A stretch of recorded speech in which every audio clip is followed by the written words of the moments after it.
The David Pakman Show at davidpakman.com. Welcome to the David Pakman Show. I'm David Pakman. Joining us from the greater Chicago area once again is Darryl Roberts, also known as Sir Darryl. We can see Darryl now. There doesn't appear to be any kind of weird noise that suggests Darryl's joining us from the construction site of a nuclear submarine or anything like that. What was going on last week, Darryl, with that weird noise? Well, it's a little bit of it happening right now. Last week there was a tremendous rainstorm. It was insane.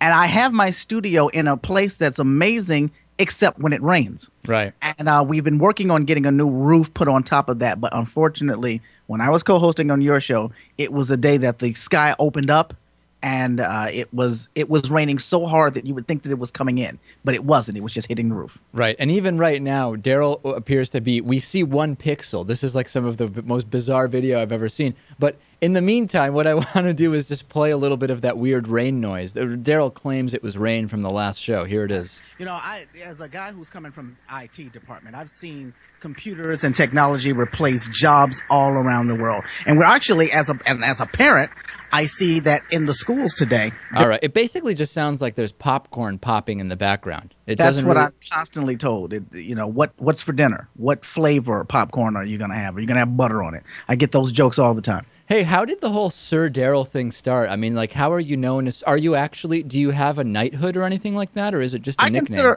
I consider myself having a knighthood. I was knighted by Anwar Robinson of American Idol season 4. Right. He determined that I should be called Sir Darryl, and I've been known as Sir Darryl ever since. But some people might not know that you actually, in email, you refer to everyone else as Sir also. So I don't know if that's connected in any way. And no, it's not. And it's funny that you would point that out because I didn't realize that I'd ever did that.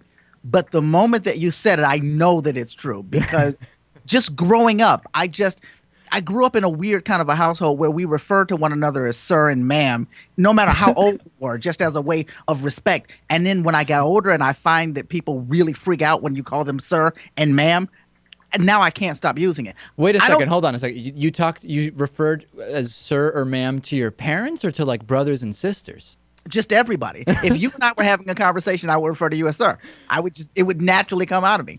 And I think that it's because people react to it in a certain way. But it was pretty natural to me coming up. But how did it become natural? It's just something we did in the house. It's just something that we did in our household. We went out of our way to not disrespect one another. Right. That's a very strong way to not disrespect. And as I got older, I found out it's a way to freak people out. Wait, people so do you have siblings? I have a brother and a sister. What's the age difference? My brother is 8 years older than me. My sister is a year younger than me. But to even make it more clear, when I talk to my daughter, I say ma'am at times.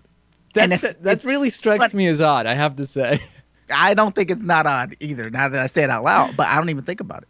And your sister, who was a year younger, you referred to her as ma'am. I don't know. I didn't necessarily refer to her as growing up. But if I will today, at my age now, because it's funny. Yeah, that's bizarre. It's a strange situation over there at the Sir Darryl household, I guess. It is. Now, she doesn't refer to me as sir at all. No, She I would totally hope not. Disrespects me.